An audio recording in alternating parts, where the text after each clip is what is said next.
The Galactic Academy accepted 47 distinct species, yet committed a critical blunder. They mistakenly perceived the human student as the most fragile being present. No one forewarns you about humans when you enroll in the Galactic Academy of Advanced Studies. It's a significant oversight. My designation is Kelith, a Valoran, which means I possess 4 eyes, exceptional auditory perception, and, evidently, a severe deficiency in judging which species to undervalue. I had been a student at the Academy for 3 standard cycles when the incident unfolded, an event that would irrevocably alter how every species within this institution perceived those delicate, crimson-hued beings from that chaotic, water-dominated sphere they label Earth. The Academy prided itself on representing the pinnacle of refined education. 47 species converged under a colossal biodome on the neutral celestial body of Axios Prime, pursuing knowledge together in unity and reciprocal esteem. Or so the promotional materials claimed. Reality, it turned out, was considerably more convoluted, more malicious, and on the verge of becoming substantially more belligerent. It was the 3rd rotation, immediately following the quantum mechanics lecture. As I headed towards the refectory, I overheard voices resonating from corridor 12B. Now, 12B was one of those maintenance passageways that students were not officially permitted to use, but everyone did, because it shaved 4 minutes off the journey between the science wing and the dormitories. The illumination was dim. The air recyclers hummed excessively, and it served as the ideal location for discussions one wished to keep private. I should have continued walking. I genuinely should have. Instead, I decelerated, my inquisitiveness overpowering my good sense. What I witnessed caused my dorsal fins to flatten against my spine. 3 figures had cornered a 4th against the wall. I instantly recognized them. Vex, Thrum, and Cora, the self-appointed elite of our year group. Vex was a Saurian, a creature of scales and brute strength, standing nearly 3 meters tall, with dentition capable of piercing reinforced steel. His lineage controlled half the mining operations in the Kepler sector, a fact he perpetually impressed upon others. Thrum was a Zephyrus, an insectoid species with 4 limbs, multifaceted ocular organs, and a chitinous exoskeleton that could deflect minor armaments. His kind were renowned for their military prowess and absolute lack of levity. Cora was perhaps the most unsettling, a crystalline from the Prism Nebula. Her form comprised living silicon that could morph and reconfigure at will, as lacerating as shattered glass when she chose to be. And there, pressed against the wall, arms folded, and an expression of utter indifference, was Kira Chen, human. A first-year student, 17 standard years of age, which I had learned was barely considered adult by her species standards. She stood perhaps 1.66 meters tall, with dark hair tied back in what humans called a ponytail, clad in the standard academy jumpsuit that somehow appeared more rumpled on her than on anyone else. Her brown eyes were presently fixed on Vex, with the kind of dispassionate patience typically reserved for listening to Professor Heimlock drone on about subspace dimensional theory. "I'm just saying," Vex hissed, lowering his snout to Kira's face, "that it's adorable your species thinks it belongs here. You barely discovered faster-than-light travel 20 cycles ago. My people were building stargates when yours were still figuring out how to make fire." Noted, Kira responded flatly, her voice carrying that distinct Earth accent, the one from the region they termed North America. "Can I go now? I have a chemistry assignment due." Thrum clicked his mandibles in what I had learned was Zephyr's laughter. "Chemistry? How quaint. Your planet is still using combustion engines for ground transport. Primitive doesn't even begin to cover it." Cora interjected, her crystalline voice tinkling like fracturing glass. I heard humans still consume deceased organic matter. They actually kill other creatures and ingest their flesh. Barbaric. Kira's jaw tightened slightly. It was the first genuine reaction I had observed from her. Yeah, well, I heard crystallines absorb radiation for nutrients, but you don't see me giving you grief about your glow-in-the-dark diet. The wrong thing to say. Vex's tail lashed against the wall with a metallic clang. You watch your tone, pink skin. You are in the most prestigious academy in 11 sectors, surrounded by species that have forgotten more about civilization than your kind will ever comprehend. Show some respect. I was showing respect, Kira countered, her voice still eerily placid. Right up until you three decided to corner me in a maintenance corridor to stroke your egos. So, here's an idea. Move, and we can all pretend this never happened. The Academy frequently extolled its virtues as a safe environment. They lauded their diversity seminars and conflict resolution workshops. They boasted 17 distinct meditation rooms, 43 registered student wellness groups, and a counseling center staffed with empaths from 6 different species. All designed to ensure every student felt protected, valued, and heard. None of which meant a damn thing when you were cornered by 3 individuals who had spent their entire lives being indoctrinated into a belief of their own superiority. Thrum moved first, his forearms spreading wide to obstruct any escape route. You do not give us orders, human. Perhaps someone needs to instruct you about the hierarchy here. Pretty sure the hierarchy doesn't include assault in darkened hallways, Kira remarked. She had still not budged from her position against the wall. But I noticed something then. Something subtle. Her weight had subtly shifted onto the balls of her feet. Her shoulders, while appearing relaxed, had altered their angle by perhaps 2 degrees. I had observed combat stances before. Every species possessed them. This did not resemble any combat stance I recognized. Assault?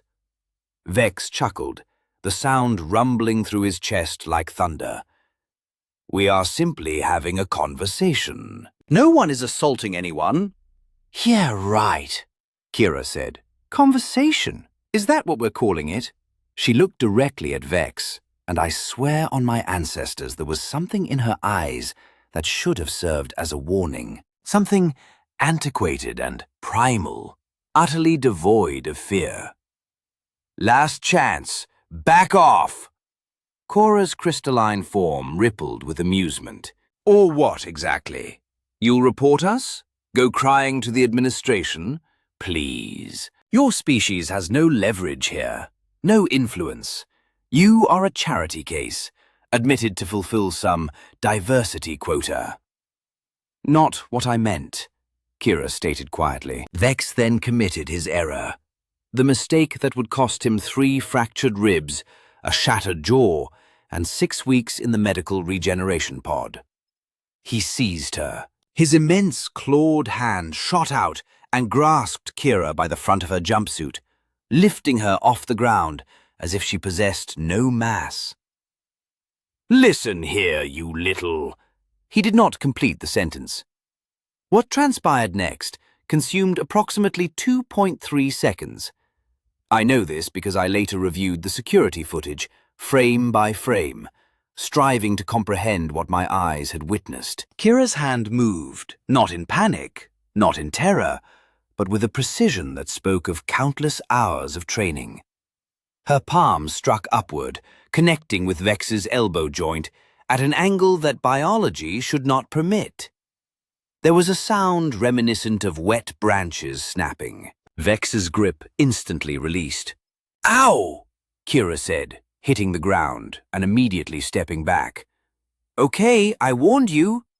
Ow! Vex roared, clutching his arm. The sound reverberated through the corridor, raw and brimming with pain and confusion. He had just had his arm hyperextended by a creature 1/3 his size. Thrum and Cora stared. I stared. The entire universe seemed to briefly suspend itself for one perfect moment of collective realization. We had all made a terrible miscalculation regarding humans. Thrum recovered first, his military training overriding his shock. All 4 arms rose into a Zephyr's fighting stance, mandibles spread wide in a threat display that had prompted seasoned warriors to reevaluate their life choices.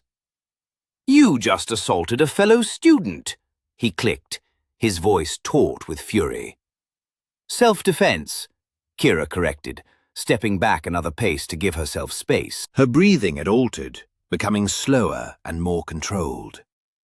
"There's a difference. Walk away, please." She actually said please. While Vex was still howling and cradling his hyperextended arm, the politeness was somehow more unsettling than any menace would have been. Thrum charged. 4 arms implied 4 attack vectors, and Zephyr's combat doctrine emphasized overwhelming force. He came at her like a chitinous battering ram, all speed and sharp edges, imbued with the confidence of someone who had never lost a physical confrontation. Kira moved low. She dropped beneath his guard so rapidly I almost missed it, her legs sweeping out in an arc that caught Thrum's leading limbs. Momentum and physics handled the rest. 300 kilograms of insectoid warrior toppled forward, propelled by his own velocity. He struck the floor face first with a crunch that turned my stomach. But Kira was not finished. She was on him before he could recover, her knee driving into the soft joint where his thorax met his abdomen. Thrum's exoskeleton, so effective against blunt trauma, proved useless against the precisely applied pressure on his vulnerable articulation point. He emitted a sound I had never heard a Xiphus make, high-pitched and desperate. "Stay down," Kira said, not yelled. Said it as if she were asking him to pass the salt. Thrum did not stay down. He twisted, one arm swinging wildly. His clawed hand grazed Kira across the face, raking 3 parallel lines from her temple to her jaw. Blood immediately welled up, a shocking red against her skin. She should have stumbled, should have cried out, should have retreated. Instead, she smiled. "Ancestors, help me!" The human smiled, blood streaming down her face, cornered by 3 hostile aliens. And she smiled as if someone had just told her a joke. "Okay then," she said. What followed was not a skirmish. Fights imply a degree of mutual exchange, back and forth, a contest. This was a systematic dismantling. Kira's elbow landed squarely on the back of Thru's head, precisely where his neural cluster resided beneath the chitin. He immediately went limp. I realized, with a perplexing blend of relief and horror, that he wasn't dead, merely unconscious. She had known exactly where to strike him. Cora had been paralyzed, her crystalline form oscillating between different configurations. Her inability to process the unfolding event proved costly. Kira seized a maintenance tool from a nearby rack, a weighty polymer wrench crafted for adjusting air recycler units. Crystalline beings were robust. Conventional blows barely affected them. Their bodies could uniformly distribute impact across their entire structure. However, specialized tools changed the equation. Kira swung the wrench with an effortless grace, as if she had done so countless times, striking Cora at her foundational structure, the central column supporting her form. The impact sent resonant vibrations through Cora's entire being. Her carefully maintained coherence fractured, quite literally. She disintegrated into hundreds of fragments, scattering across the floor in a delicate, tinkling cascade. She, too, was not deceased. Crystalline entities could regenerate over time, but it would require hours and inflict immense pain. The high-frequency wailing emanating from her scattered pieces conveyed this agony clearly. Vex had sufficiently recuperated to attempt another assault. Despite his pain, shock, and pride, he refused to be vanquished by a human. He advanced toward her, his uninjured arm extended, claws bared, and teeth exposed. Kira sidestepped, as if anticipating his exact movement. Her hand shot out, fingers rigid, striking him in the throat. The blow was not powerful enough to crush his windpipe, but sufficient to make breathing severely difficult. Vex's eyes widened. As he gasped for air, Kira drove her foot into his knee. From my vantage point, I heard the tearing of ligaments. Vex collapsed forcefully, roaring in pain, fury, and disbelief. The human stood over him, now breathing heavily, blood still trickling from the lacerations on her face.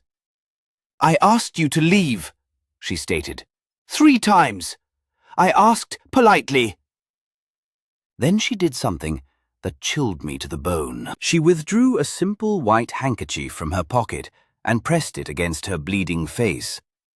There was no panic, no tears. She merely applied pressure and waited, as if this were a routine occurrence, as if bleeding were a mere inconvenience. Later, I would discover that humans possess a pain tolerance that most species find inconceivable. They had evolved as endurance hunters, capable of pursuing prey until the quarry literally succumbed to exhaustion. They also possessed something called an adrenal response, enabling them to persevere through injuries that would incapacitate other species. At that moment, all I knew was that Kira Chen had just incapacitated 3 of the Academy's most formidable students in under 15 seconds and seemed only mildly annoyed by the entire ordeal. The security alarm finally blared. Apparently, someone had triggered it when Vex's initial roar echoed through the corridors. Heavy footsteps rapidly approached. The Academy's security team likely anticipated discovering a brawl in progress. Instead, they found 3 elite students in varying states of disarray, and 1 small human holding a bloody handkerchief to her face, looking weary. "Hey," Kira said, as the first security officer rounded the corner. "Before you ask, they started it." The security team consisted of 4 officers, 2 Valorans, like myself, 1 massive Gorath, and a Methyloid, whose gaseous form rippled with confusion as they surveyed the scene. To their credit, they did not immediately stun Kira and drag her away.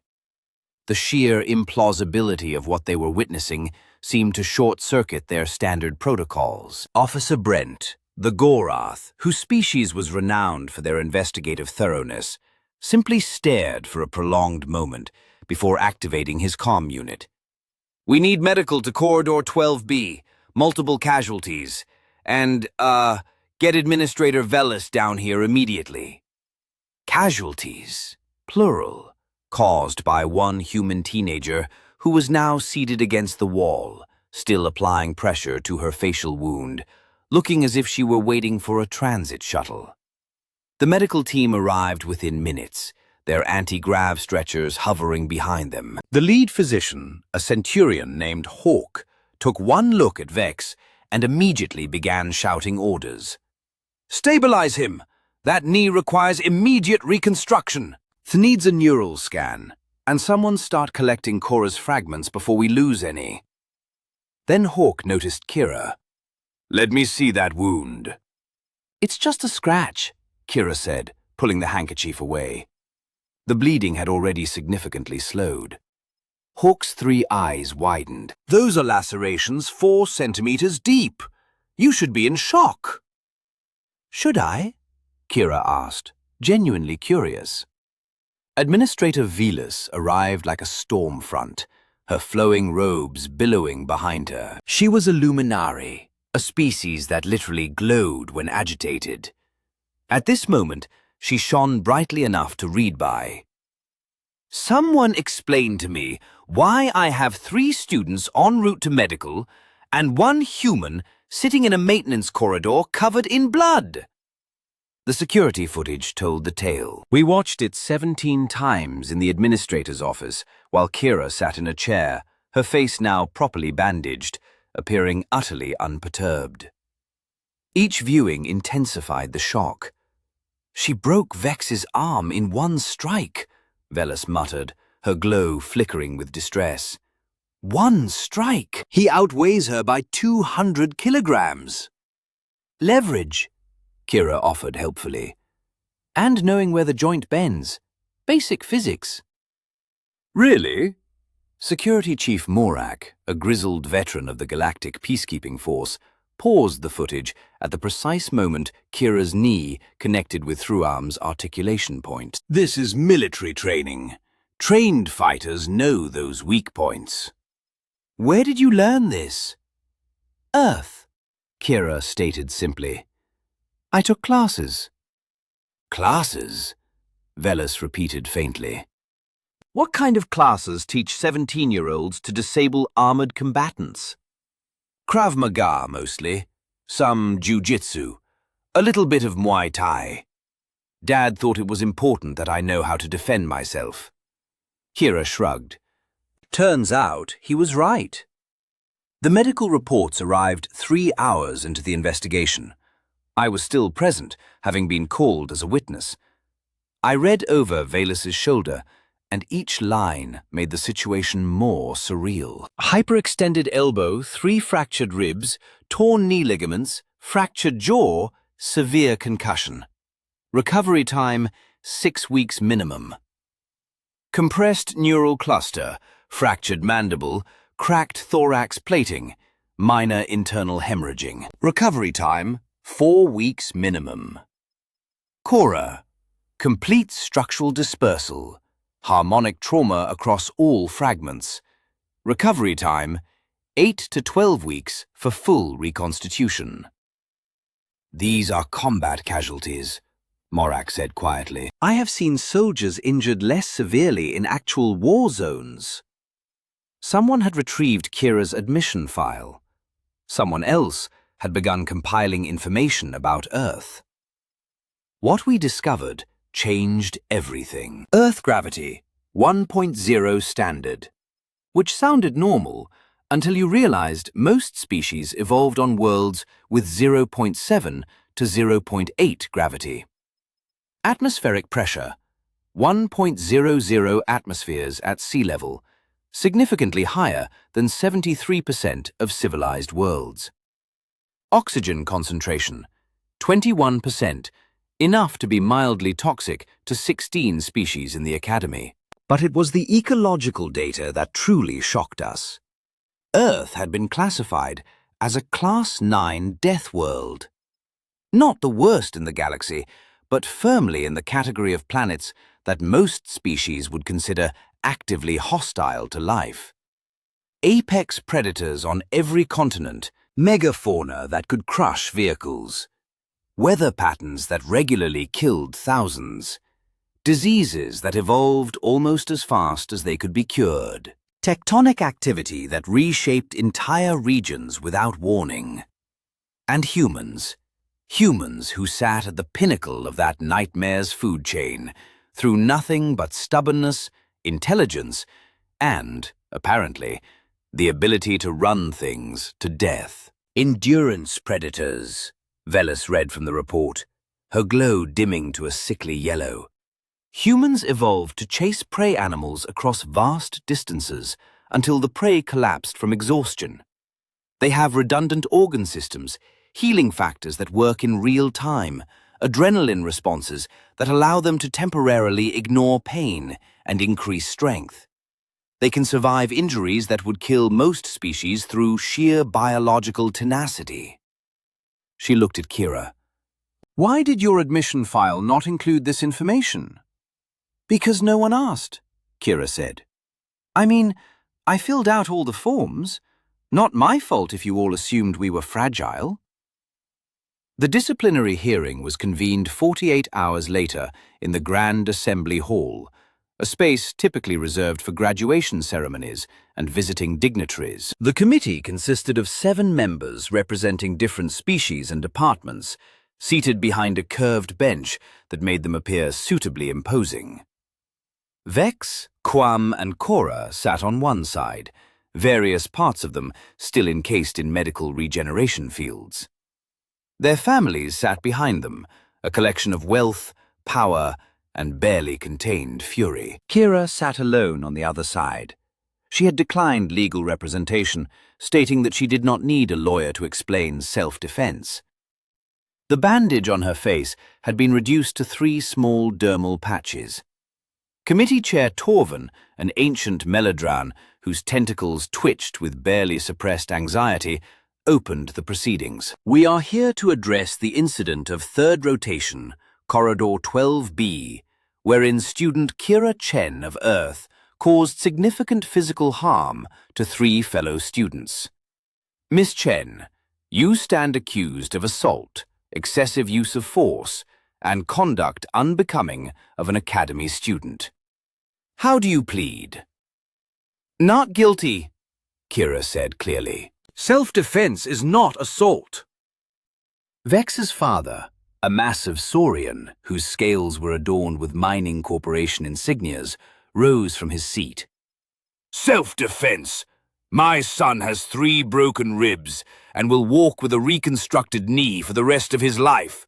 That creature hospitalized 3 students. 3! She's a menace and should be immediately expelled, if not prosecuted under Galactic law. Please, have a seat, Councillor Rexith, Torvin said with a sigh. You'll have your opportunity to speak. The committee once again reviewed the security footage, this time utilizing slow-motion playback and expert analysis. A tactical instructor from the Academy's Combat Studies Department was brought in to offer insights. Observe here, Professor Karlanth indicated with a laser stylus. The human maintains simultaneous situational awareness of all 3 adversaries. When Twam initiates his charge, she's already calculating trajectory, velocity, and the optimal counterposition. This isn't instinctual. It's the result of training. She's 17 years old, committee member Draxis stated, her insectoid features inscrutable. 17. Where does a child acquire such fighting prowess? Earth, Kira interjected. We've already covered this. Would you like me to reiterate? Torvin's tentacles undulated in a way I'd come to recognize as melodran frustration. Miss Chen, enlighten us. Your planet achieved spaceflight barely 25 standard years ago. You have no interstellar conflicts, no galactic adversaries. Why does your species train its youth in combat? Kira paused for a moment, and when she spoke, her tone was softer, yet somehow more chilling. Because humans harm humans. We don't require alien enemies. Our entire history has been filled with infighting.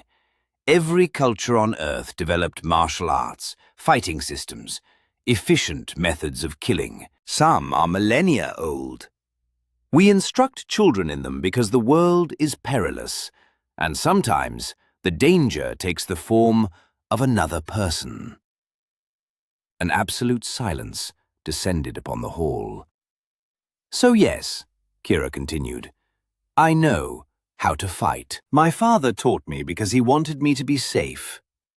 He grew up in a place where girls were vulnerable, and he resolved that his daughter would not be defenseless. That isn't aggression. It's love. Cora's mother, a shimmering crystalline elder whose form was etched with familial lineage patterns, then spoke. Her voice rang with aristocratic disdain. Love does not excuse violence. My daughter will require months to fully recuperate, months of agony and rehabilitation, because this human refused to simply accept her place. My place? Kira's voice turned frigid. Which was what, precisely? Pinned against a wall while your daughter and her companions ridiculed my entire species. Let me ask you something. If your daughter was cornered by 3 larger, stronger beings who grabbed her, what would you want her to do? Submit or resist? The crystalline elder's form flickered, but she remained silent. Professor Callenth displayed another file. I took the liberty of investigating human military training protocols. What I discovered is troubling. Their soldiers endure conditioning that would be considered torture by galactic standards. Sleep deprivation, stress postures, exposure to extreme temperatures. They train to combat through injuries, to continue functioning with fractured bones and bleeding wounds. And this is deemed normal for them. It's called boot camp, Kira explained. And I never underwent it because I'm not a soldier. I just attended some self-defense classes at a gym that smelled of sweat and had motivational posters on the wall. You're making this sound far more dramatic than it was. Thao finally spoke, his voice still distorted from his regenerating mandible. She knew precisely where to strike me. The neural cluster location isn't common knowledge. Even trained Xyle fighters specifically protect that point because it's so vulnerable. She targeted it immediately. I read, Kira said simply. The Academy Library contains comprehensive anatomical databases for every enrolled species. I studied them, not to inflict harm, but because I was curious. If that's a crime, then fine, I'm guilty. Torvin's tentacles became motionless. You studied the anatomy of your fellow students? Of course I did. I study everything. That's why I'm here, isn't it? To learn. Vex's father again rose to his feet. This proves premeditation. She researched how to inflict damage on our children, then executed that plan when the opportunity arose. This was calculated violence. Actually, Security Chief Mordak interjected, entering the hall with a datapad. Our investigation reveals this was the 7th instance of Vex, Thruam, and Cora cornering Miss Chen in various locations. Each previous incident was solely verbal. Miss Chen filed 2 formal complaints, which were dismissed as minor disagreements. She exercised restraint 6 times before physically defending herself. The committee members exchanged glances. Several appeared uneasy. Torvin reviewed the datapad, his tentacles coiling more tightly with each page. Finally, he looked at Vex, Thruam, and Cora. You 3 cornered a fellow student 7 times. You disregarded her complaints. You escalated to physical contact despite her repeated warnings. And when she defended herself, using precisely the amount of force necessary to neutralize the threat, you expected this committee to punish her for your errors? The verdict followed swiftly. Vex, Thruam, and Cora were suspended for 1 full term. They were mandated to attend counseling, perform community service, and issue formal apologies not just to Kira, but to the entire student body for bringing disgrace upon the Academy. Kira received a warning for engaging in a fight on Academy grounds, but no further punishment. Self-defense was, after all, a recognized right under galactic law. The families departed in a rage, uttering threats about withdrawing funding and exerting political pressure. Torvin informed them that the door was available should they wish to use it, but the true transformations unfolded in the ensuing weeks. The Academy implemented new protocols. Human students were issued orange identification badges, not as a mark of shame, but as a caution. A straightforward notice that read, Death World Species, approach with caution and respect. Mandatory seminars were scheduled. Every student, regardless of year or species, had to attend a 3-hour presentation about Earth, its gravity, its atmosphere, its predators, its history of warfare, and the beings who had clawed their way to the apex of that nightmare through sheer, bloody-minded perseverance. I attended one, observing my fellow students' faces morph from boredom to disbelief to horror. The instructor elucidated that humans had literally weaponized diseases, that they had split atoms to create bombs, and that they had gazed into the vacuum of space and resolved to venture there in metal containers held together by mathematics and hope. The way students looked at humans in the hallways changed. No more condescending smiles. No more dismissive remarks about primitive species. Now there was respect. And yes, if I'm being candid, fear. I saw Kira a week after the hearing, seated in the refectory with her chemistry textbook. She had a tray of food that would have been toxic to half the species present, casually eating while solving equations. A group of students gave her table a wide berth. She looked up, met my gaze, and smiled. Just a normal, friendly smile. I nodded back and continued walking. The warning disseminated through the academy faster than any official memo. Whispered in dormitories, shared over meals, passed between species who abruptly realized they had been making assumptions based on appearance rather than evidence. Do not corner the humans. Do not touch the humans without permission. Do not assume soft means weak. I see Kira regularly now. She assists me with organic chemistry, explaining molecular bonds with the same patience she likely possessed before fracturing Vex's arm. She laughs at jokes, laments assignment deadlines, and passionately debates physics theories. She is merely a student, a child really, pursuing her education far from home. But I have seen the footage. I know what she is capable of when provoked. We all do now.